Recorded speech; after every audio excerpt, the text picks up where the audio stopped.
Docteur, pourquoi j'ai eu si mal? Je ne le sais pas encore, mais je tiens à vous garder en observation quelque temps. Et si vous me disiez où c'était situé, vous voulez bien? Essayez de m'en dire plus. C'était situé dans cette région-là, tout autour de la taille, en plus violent, et c'était comme une crampe. Et ça a commencé comment? Je ne sais plus très bien. J'étais chez moi, j'étais debout dans le salon, et Jeffrey était là aussi, et j'ai ressenti une douleur, comme lorsque j'ai fait ma fausse couche. Que faisiez-vous avant de ressentir cette douleur? Vous veniez de faire un effort? Vous aviez soulevé quelque chose? Non, rien. Vous aviez fait une chute? Non, j'étais un peu énervée. Jeffrey et moi, nous nous disputions et nous nous sommes mis à hurler tous les deux. Et j'ai ressenti cette douleur comme un coup de poing. Sans raison apparente, comme la fois précédente. Puisque je vous dis que je ne sais pas qui sont ces hommes. Tout ce que je sais, c'est qu'ils ont essayé d'enlever Ming Li et qu'ils ont frappé son père. Quoi? Bon, je vais reprendre au début, si vous permettez. J'aimerais beaucoup, oui. Très bien.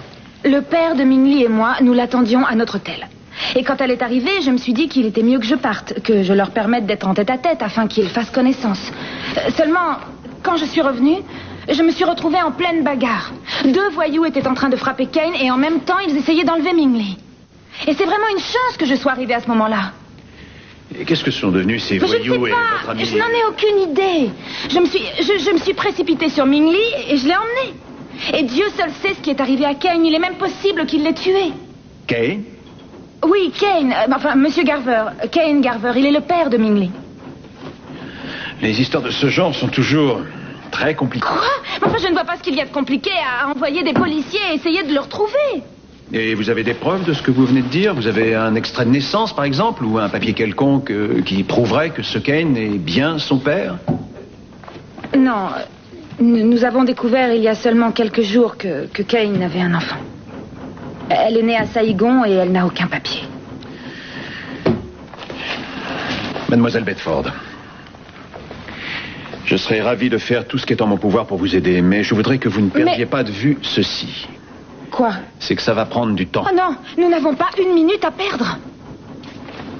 Seulement, vous n'avez pas agi dans tout cela d'une façon légale.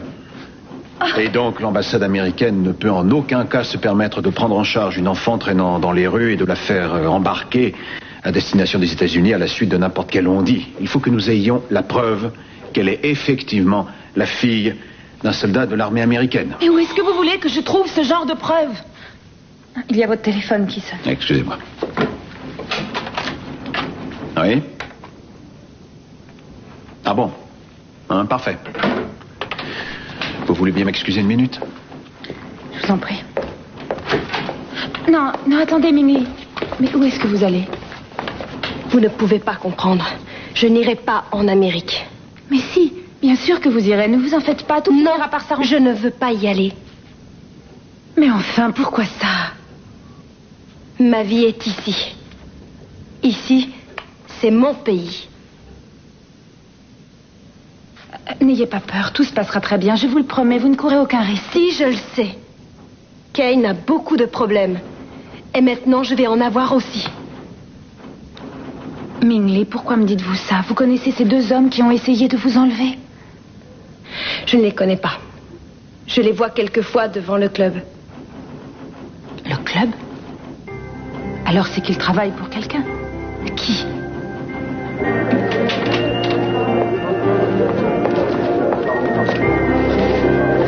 Vous êtes occupé de l'Américain? On a fait ce que vous aviez dit.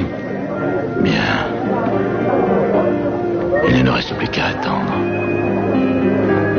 Le sergent Garber finira par me dire où se trouve ma fille. C'est là que nous avons trouvé l'épave. Il y a une autre île qui se trouve tout près. Elle n'est pas sur les cartes. Vous avez cherché près de cette île? Impossible, il s'agit d'une propriété privée. Nous n'avons pas le droit d'y aller. Elle appartient à un excentrique, le docteur Willoughby. Il ne nous a jamais permis d'y accoster. Pourquoi ça? Il s'y passe tout un tas de choses bizarres. Il dit qu'il ne veut pas être dérangé. Non, attendez une seconde. Il ne peut pas. Si vous lui expliquez ce qu'il en est, il ne peut pas vous empêcher d'aller sur l'île. On peut toujours essayer, mais très franchement, ça m'étonnerait. Il a toujours refusé qu'on accoste sur son île. Quoi qu'il en soit, on l'a prévenu par radio, et si par hasard votre mari s'est effectivement échoué sur cette île, je suis sûr que le docteur Willoughby nous préviendra. Mais s'il s'est échoué sur l'île et que personne ne s'en est aperçu? Je vous le répète, pour l'instant, on ne peut qu'attendre. J'ai ordre de rentrer à ma base et de reprendre les recherches demain. Pas avant? Désolé. Tout ce que je peux faire, c'est vous promettre que j'irai personnellement sur l'île du docteur Willoughby demain et que j'essaierai de le voir. Merci, c'est très gentil de votre part. Ma décision est prise. Il n'est pas question que je continue à attendre. Il ne me reste qu'à aller là-bas si je veux retrouver Cruz. Dans ce cas, je vous accompagne. Non, vous n'avez pas besoin. J'ai l'habitude de naviguer, je ne vous laisserai pas y aller toute seule. Allez, venez.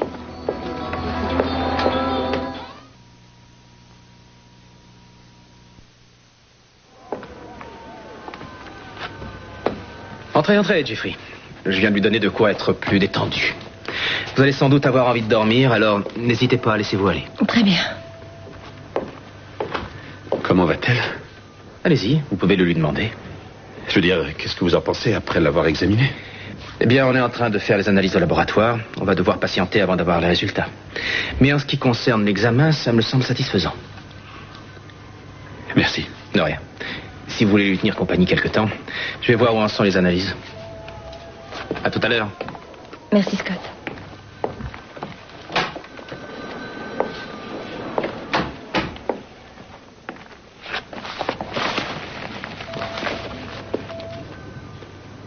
Comment te sens-tu? La douleur a disparu. Tu sais, c'est uniquement ma faute. Pardonne-moi. Jeffrey, ce n'est pas ta faute. C'est un accident. Non, c'est moi. Écoute, mon amour, je te promets de faire tout ce que je peux pour arriver à réfréner mes accès de mauvaise humeur. Ah oui? Et comment vas-tu faire?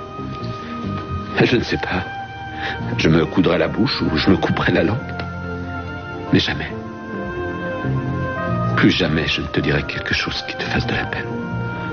Désormais, on se consacrera à notre couple et à essayer d'avoir vite d'autres enfants. Je n'ai pas tellement envie de penser à ça, pour l'instant. Bien sûr. Bien sûr, comme tu veux. Si tu préfères attendre, on attendra. Mais ce que je te promets, c'est de ne jamais, jamais te faire subir ce que je t'ai fait subir ce soir. Plus jamais.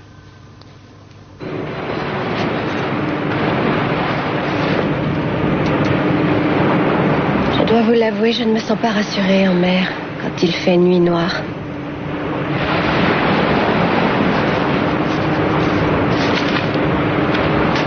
J'aimerais bien avoir votre courage.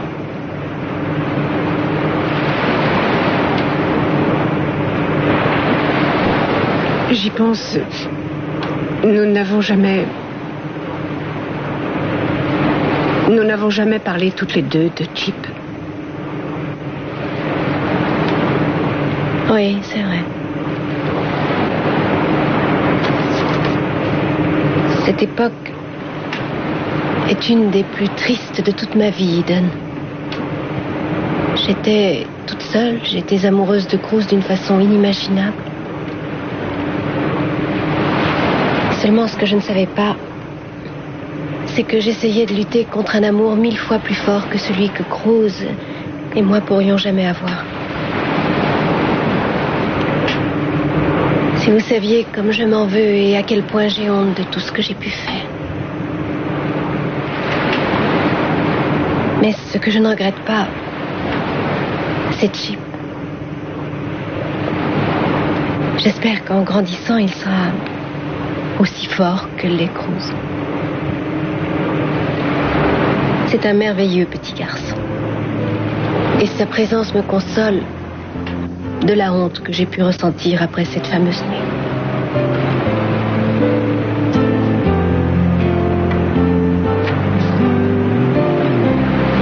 Voilà l'île. Juste devant nous.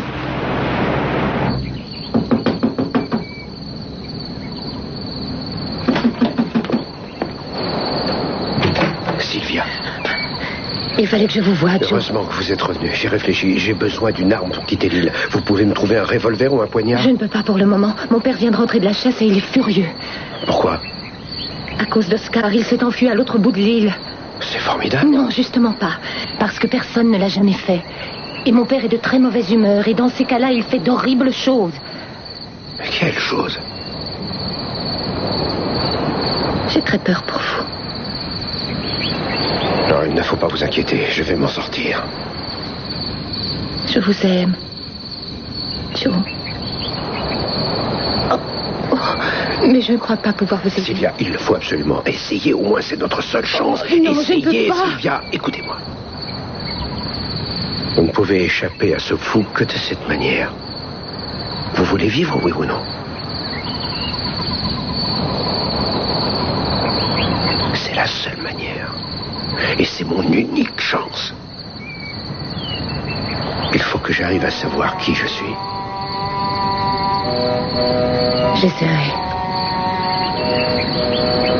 J'essaierai. Merci.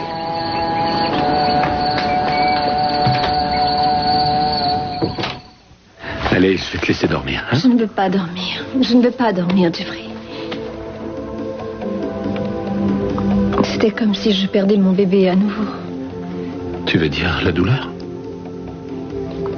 C'était plus fort encore. C'était un peu comme si j'éprouvais à nouveau cette terrible sensation de vide. Et c'est pour ça que je ne veux pas dormir. Bonjour, désolé, je viens d'apprendre. Non, excusez-moi, je ne veux surtout pas vous déranger. Non, non, tu dis, je vous en prie. Entrez, entrez. Oui, entrez. Pardon si j'ai l'air groggy, c'est parce qu'on m'a donné des calmants, mais ça devrait aller. Vous vous sentez mieux? Ah oui, maintenant la douleur est passée. Est-ce qu'il y a quelque chose que je peux faire? Non, merci. C'est gentil d'être passé me voir. Merci. Oh, je devrais peut-être... Je me sens fatiguée tout à coup. J'ai envie d'essayer de dormir un peu. Ça ne t'ennuie pas? Non. Allez, dors bien.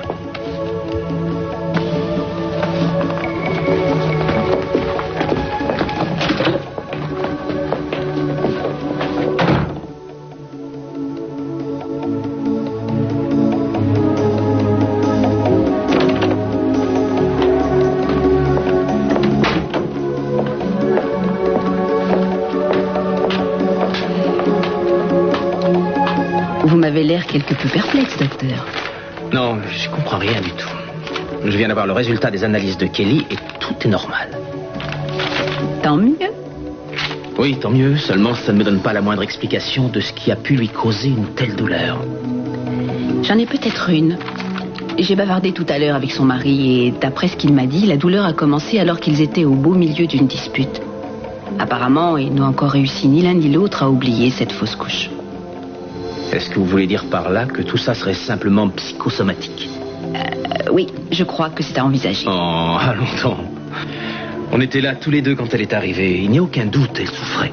Oui, et vous savez aussi bien que moi qu'une violente émotion peut lui avoir déclenché une douleur très intense. Non, je n'y crois pas. On va faire une échographie. Ou bien c'est un kyste sur un ovaire, ou bien il reste quelque chose dans l'utérus. Je suis d'accord avec vous, Scott. Oui, il faut faire une échographie. Mais je reste persuadée que tout ça est dû à une très violente émotion et qu'il n'y a rien de physique. On verra. En effet, on verra.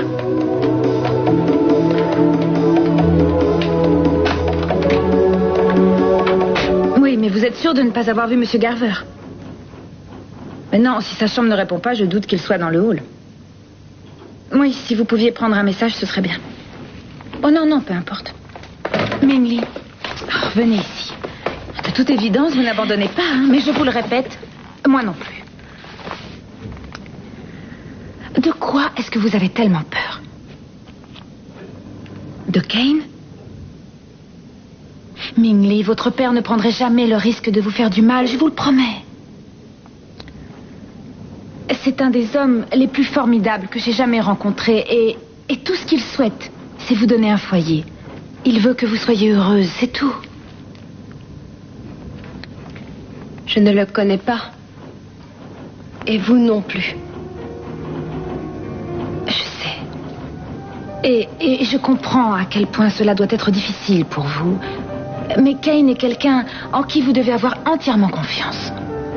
Je connais les soldats américains. J'en ai connu beaucoup dans ma vie. Mais jamais aucun qui soit comme Kane. Oh, vous savez, parfois je me dis qu'il n'aurait jamais fallu l'envoyer au combat. Tout ce qu'il a pu voir, tout ce qui lui est arrivé pendant la guerre, aurait pu le détruire à jamais.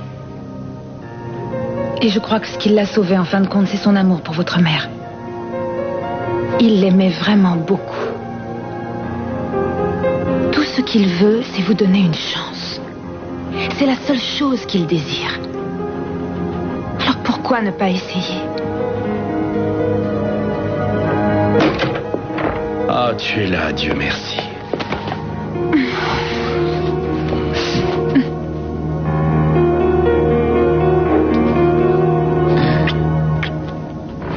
Vous voyez des lumières? Non. Mais pourquoi vous arrêtez? Parce que si je m'approche encore, on risque de me voir arriver. Vous voir? Comment ça, on débarque ensemble? Non, maintenant je continue seule. Et moi, je vais faire quoi? Mais vous êtes folle, je vais rester à bord à vous regarder arpenter l'île d'un bout à l'autre? Vous allez ramener le bateau à Santa Barbara. Moi, je descends à terre pour continuer les recherches. Oh, Eden, vous voulez bien m'écouter? Non, c'est vous qui m'écoutez. Je vais sur l'île à la recherche de Cruz de la même façon qu'il le ferait pour moi. Et je veux que vous me promettiez quelque chose. Quoi? Je veux que vous me promettiez de ne rien dire aux gardes-côtes, ni à ma famille, ni à la police. Mais tout ça est absurde. Accordez-moi juste 24 heures. Laissez-moi faire ce que je veux et ensuite aller trouver la police ou les gardes-côtes. Et prévenez-les. Et je suis sûre qu'ils seront tout à fait d'accord pour fouiller. Eden, je vous en prie, ne faites pas ça. On ignore tout de l'homme à qui appartient l'île. Il se peut que vous couriez un grand danger. Si Cruz court le même danger, je dois l'aider à s'en sortir. Eden. Bonne chance.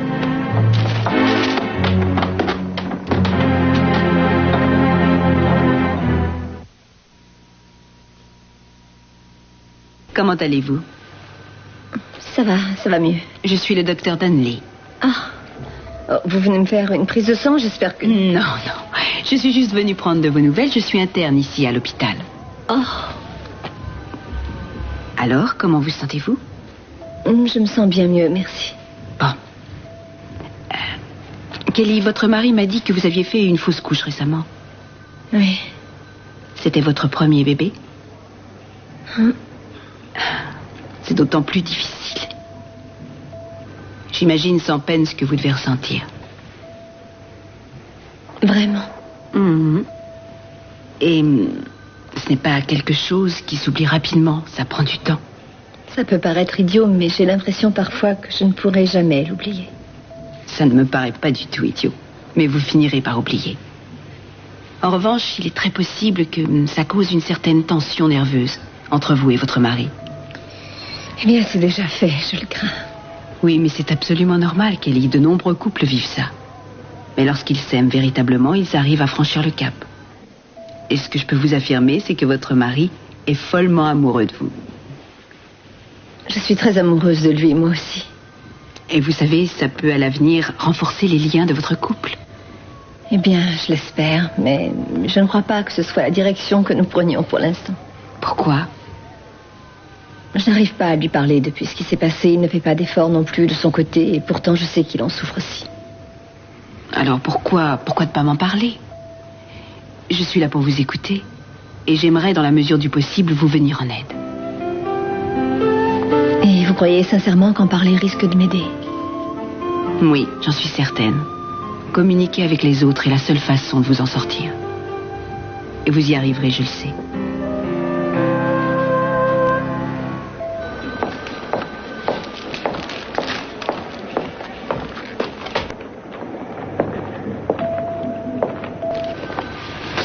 Je pense que ce qui lui arrive ne change rien à nos rapports. Non, rien du tout. Je venais simplement prendre de ses nouvelles. Jim, attendez, ne partez pas tout de suite. Ça fait un moment que je souhaite vous parler. Je n'ai pas encore su comment le faire, ni par où commencer, mais je pense vous devoir des excuses. Je me suis conduit assez sottement à la suite de sa fausse couche. Tout le monde était un peu énervé, je ne vous en veux pas. Oui, enfin, je le reconnais. J'ai éprouvé le besoin de m'en prendre à quelqu'un et voilà, c'est tombé sur vous. Mais je sais que personne n'est responsable de tout ça. Et comme Kelly me l'a dit, vous avez au contraire fait votre possible pour l'aider. À vrai dire, j'aurais aimé faire plus. Je m'en doute.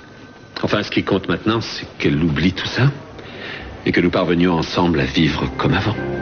Absolument. Allez. Oh, Jeffrey. Mon chéri, je suis désolée, je viens d'apprendre pour Kelly. Comment va-t-elle ? Elle va bien. Oh, bon.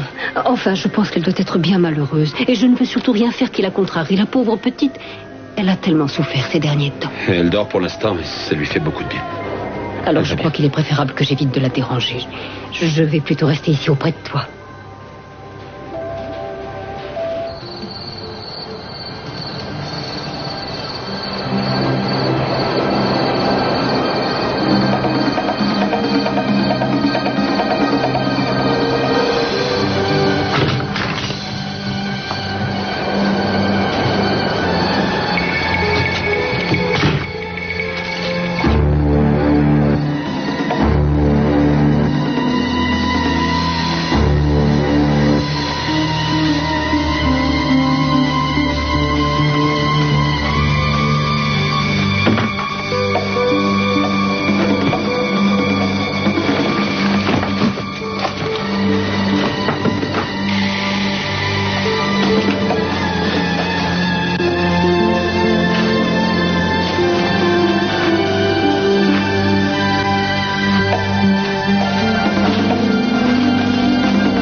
Comprenez pas, il nous faut ce passeport maintenant. Monsieur Garver, il y a une procédure à suivre et malheureusement, cela prend du temps. Nous n'avons pas le temps. Je suis vraiment désolé, mais nous avons besoin de certains renseignements. Écoutez, documents. il me paraît évident que quelqu'un met tout en œuvre pour empêcher ma fille de quitter Bangkok. Et ne me dites pas le contraire. Bangkok est une ville extrêmement dangereuse ces temps-ci pour tout le monde, et surtout pour les Américains. Attendez. Calme-toi. Pourquoi est-ce qu'on n'appellerait pas le commandant à Santa Barbara? Il connaît beaucoup de monde et il pourrait je ne veux rien lui devoir. Je t'en prie. Bon, d'accord, il s'agit d'un cas de force majeure. Tu veux bien l'appeler? Oui.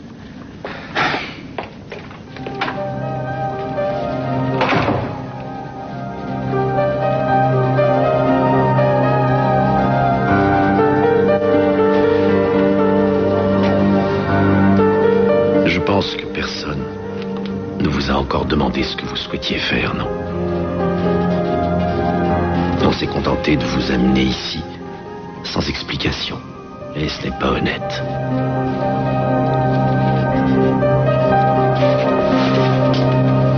Si vous me disiez ce que vous voulez. Vous voulez venir en Amérique avec moi?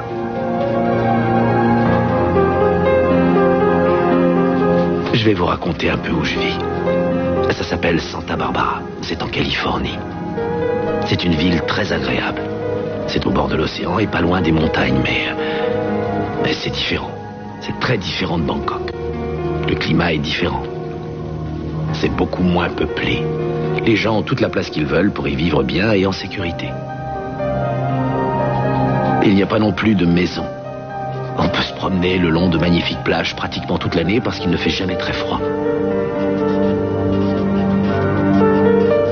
On peut y voir aussi beaucoup d'animaux, des otaries, des loutres de mer et il y a des oiseaux. Si vous voyez ces oiseaux, il y a des mouettes et des hérons et des pélicans, des hirondelles et des canards et des cygnes. Vous pouvez même vous installer sur la plage et tenir en l'air un morceau de pain et les mouettes arrivent et elles viennent le manger dans votre main.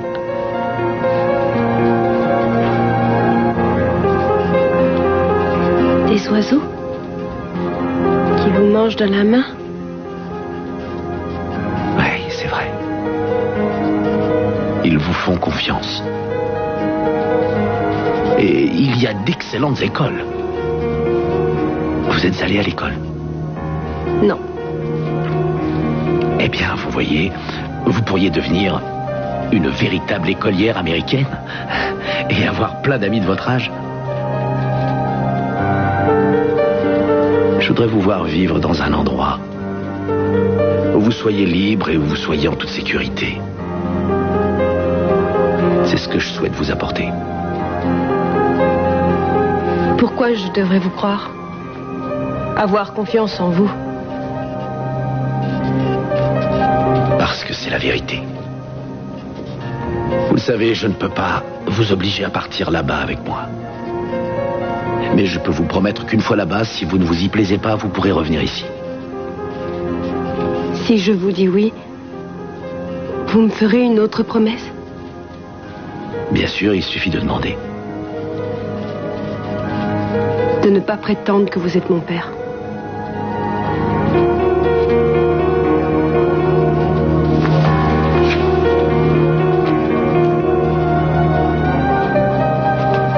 Très bien. Nous serons des amis. Alors je vais venir.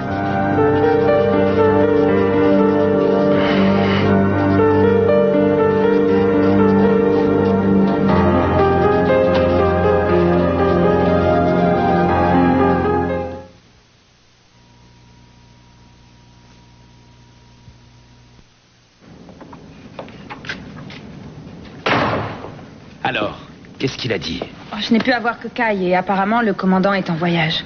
Ah bon, et où ça? Il te l'a dit? Non, tu connais Kai? Je n'ai jamais rencontré quelqu'un d'aussi discret. Mais il m'a dit qu'il transmettrait le message. Ça fait pas avancer les Oui, choses. je sais. Oui, ils sont en ce moment dans mon bureau. Je vous demande de préparer le visa de Ming Li immédiatement. Très bien. Mais il n'est pas question un instant que M. Garver ou Mlle Bedford sachent que je suis mêlé à tout ça. Est-ce que c'est bien clair? Vous avez ma parole, commandant. Je vais prendre les choses en main. Ming Li est enfin d'accord pour venir avec nous et voir si elle se plaît aux États-Unis. Mais c'est formidable! Je suis sûre que vous aimerez Santa Barbara. L'important maintenant est d'obtenir son visa. Eh bien, ça y est. J'ai une bonne nouvelle.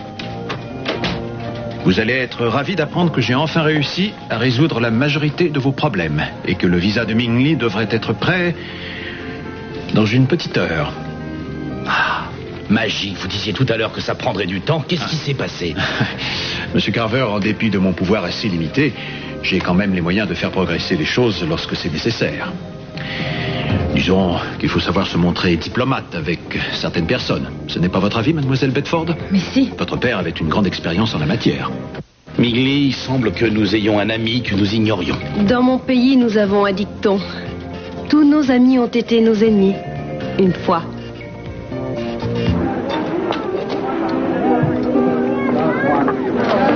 Merci. N'oubliez pas que quand vous vous mettez à parler comme ça, on risque d'avancer en terrain miné. Oh, non, non, vous permettez, ce n'est pas moi qui suis paniquée par le grand inconnu.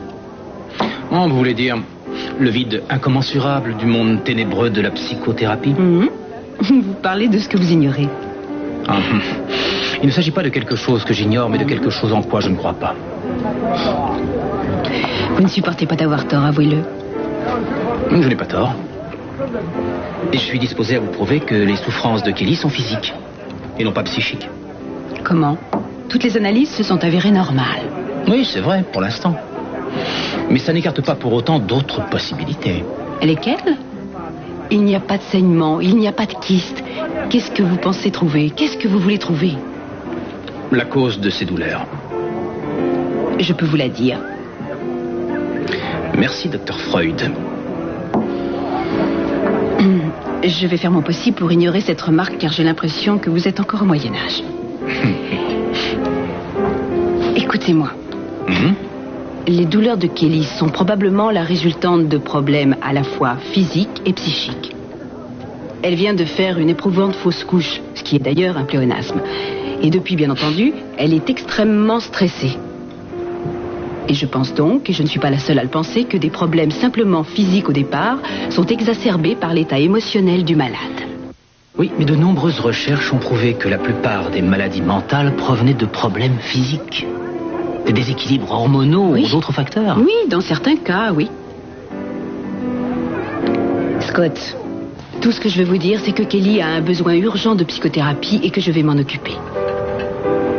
Vous savez bien qu'en fait, nous tendons vers le même but, que les malades puissent guérir. Avec d'incontournables différences quant à la méthode.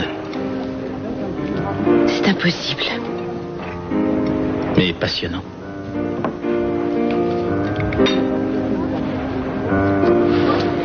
Est-ce que vous ne croyez pas qu'un jour, on arrivera enfin à passer tout un repas ensemble sans se disputer sur des questions médicales?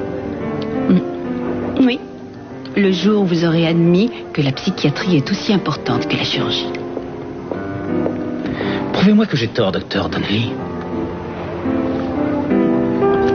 C'est bien ce que j'ai l'intention de faire, docteur Clark.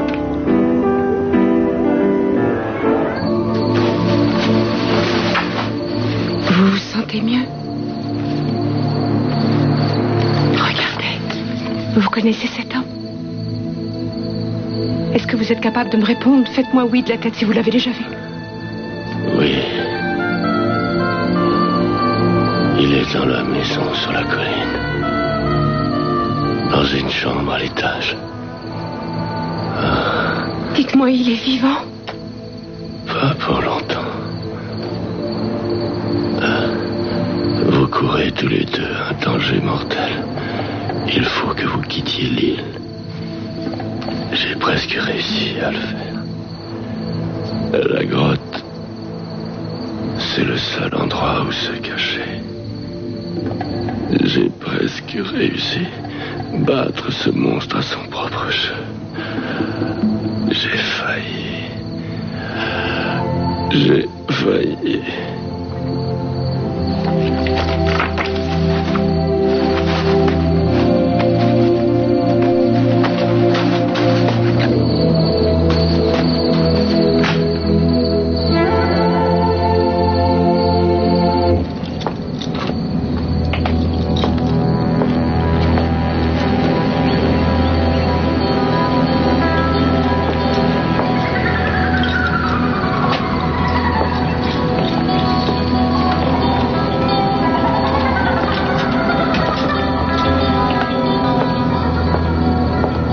Qu'est-ce que vous avez?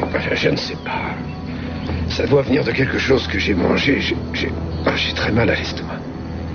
Je comptais vous offrir une chance de recouvrer la liberté ce soir. J'avais l'intention de vous laisser jouer le jeu. Oh, j'ai très envie de jouer le jeu, moi aussi, parce que j'ai l'intention de gagner. Mais il faut attendre que ça passe. Levez-vous. Je suis médecin, n'oubliez pas. Je le verrai si vous jouez la comédie. Allez, levez-vous et montrez-moi ça. On a retrouvé le corps d'Oscar. Jusqu'où était-il allé? Jusqu'à la cabane. Je savais que la blessure était mortelle. On a trouvé ça aussi dans la cabane. Il y a quelqu'un d'autre sur l'île.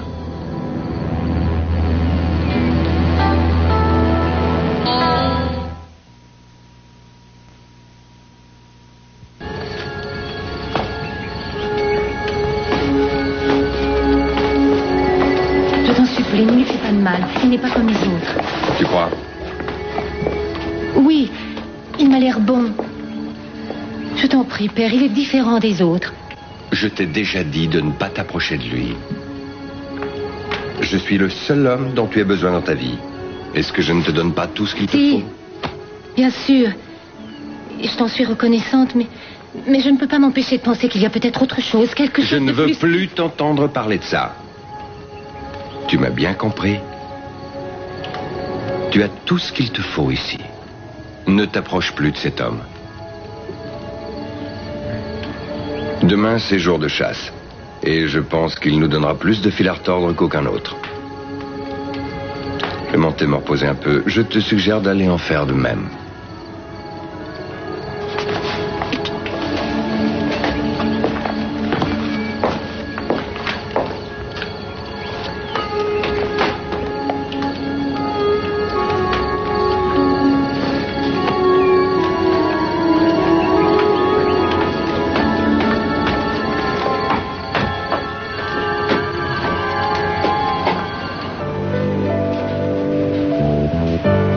Je t'aime. Je te le promets. Plus rien ne sera comme avant à partir d'aujourd'hui.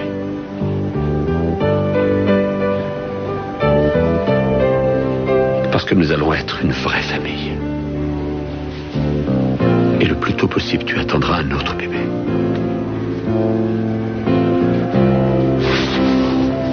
Oh oui. Nous allons avoir de nombreux bébés à aimer. À chérir. À chérir.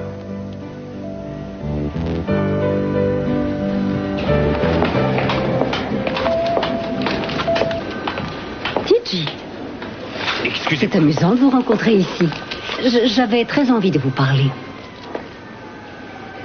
Écoutez, je vous l'ai déjà dit, notre accord ne peut pas tenir. Oh, mais vous avez quand même du mal à vous tenir éloigné d'elle. Qu'est-ce que vous entendez par là? Pourquoi essayer de nier l'évidence? Vous êtes amoureux de Kelly, avouez-le. Vous êtes persuadé que tout le monde agit comme vous, c'est ça? La seule raison de ma présence ici est que je voulais rendre service. Vous pouvez peut-être. Peut-être êtes-vous exactement la personne qu'il faut à Kelly. De toute façon, mon offre tient toujours. Je vais vous dire quelque chose. J'en ai par-dessus la tête de vous, compris? J'ai réalisé ce soir à quel point Jeffrey et Kelly sont amoureux l'un de l'autre. Et vous pourriez me proposer tout l'argent du monde pour m'interposer entre... Si vos affaires commençaient à aller vraiment mal, qu'est-ce qui se passerait? Moi aussi, je vais vous dire quelque chose. Vous me supplierez de vous aider. Alors vous rêvez? S'il vous plaît, faites-moi un grand plaisir. Ne vous approchez plus de moi. Laissez-moi tranquille. Mon pauvre ami, vous êtes tellement peu perspicace et j'ajouterai tellement peu réaliste en ce qui concerne votre avenir que j'ai peur pour vous. Ouais? En revanche, je vois très clairement le passé, croyez-moi. Continuez comme ça, et je vais aller raconter à Jeffrey jusqu'où va sa mère pour essayer de briser son ménage. Ah.